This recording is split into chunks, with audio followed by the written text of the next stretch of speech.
Assalamualaikum warahmatullahi wabarakatuh. Selamat siang Pak Ijar. Perkenalkan, nama saya Pilna Safitri. Saya dari D4 Usaha Perjalanan Wisata kelas B tahun 2019.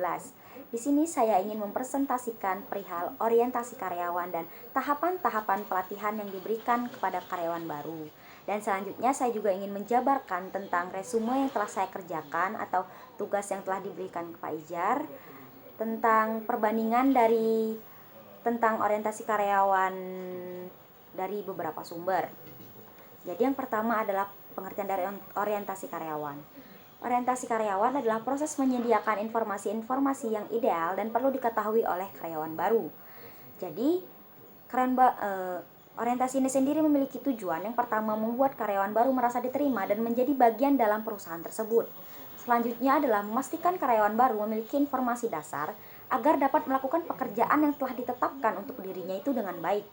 Selanjutnya adalah membantu karyawan baru untuk mengerti organisasi secara luas. Maksudnya di sini adalah sebagai karyawan baru, karyawan tersebut harus mengetahui visi dan misi dari perusahaan tersebut, budaya dari perusahaan tersebut, dan juga value dari perusahaan tersebut.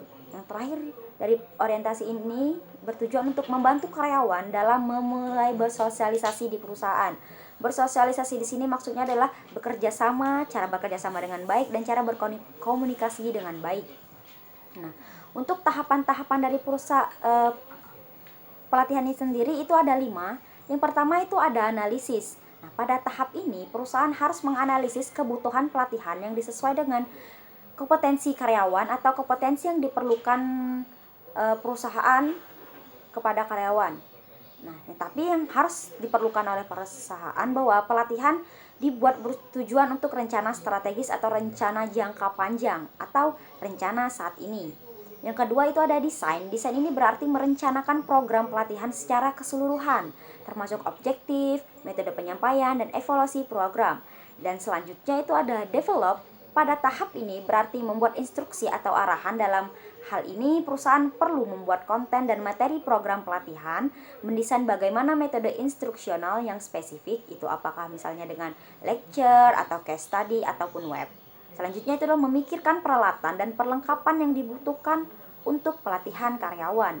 Selanjutnya itu adalah implementasi.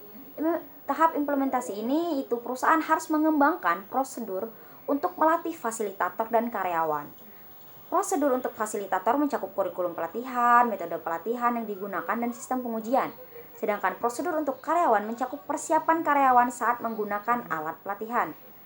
Yang selanjutnya itu adalah evaluasi. Nah, pada tahap ini itu tahap yang sangat penting bagi perusahaan ataupun karyawan, karena pada tahap ini perusahaan dapat melihat bagaimana hasil dari pelatihan yang mereka berikan kepada karyawan tersebut. Jadi kesimpulannya, bagi karyawan baru, menurut saya orientasi saat awal kerja sangatlah penting untuk mengarahkan karyawan dalam beradaptasi dan mengerjakan pekerjaan. Sedangkan program pelatihannya itu dapat mendorong karyawan mengasah kemampuan yang dimiliki dalam mencapai tujuan dan strategi perusahaan.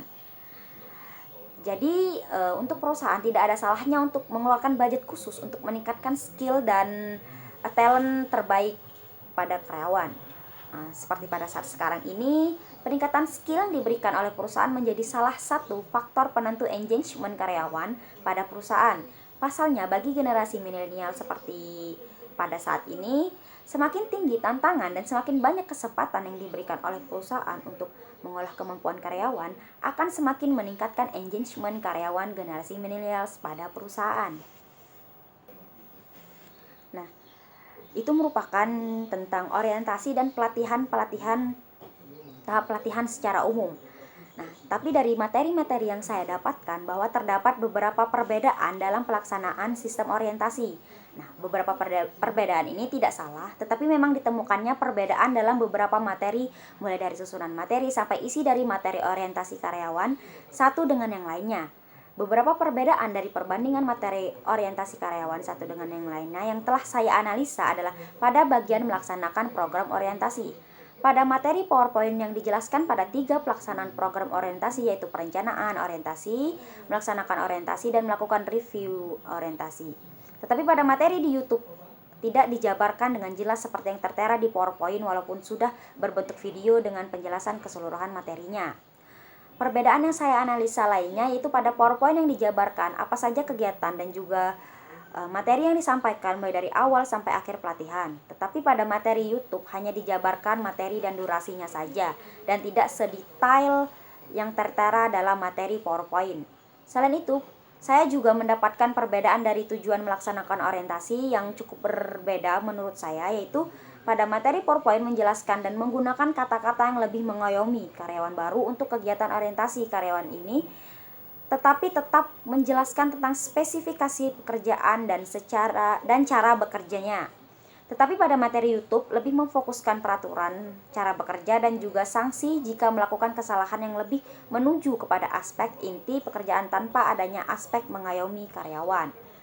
Jadi kesimpulannya, pada perbedaan yang saya temukan tentang materi sistem orientasi yaitu saya mengambil inti dari perbedaan dua materi orientasi karyawan ini juga dilandasi dengan pemahaman saya dengan materi PowerPoint yang sudah dibuat dengan sedetail-detailnya dan dijelaskan dengan selengkap-lengkapnya, sehingga saya menarik kesimpulan bahwa materi pada PowerPoint disertai dengan penjelasan yang jelas dan lengkap sudah memenuhi pemahaman untuk materi orientasi karyawan ini.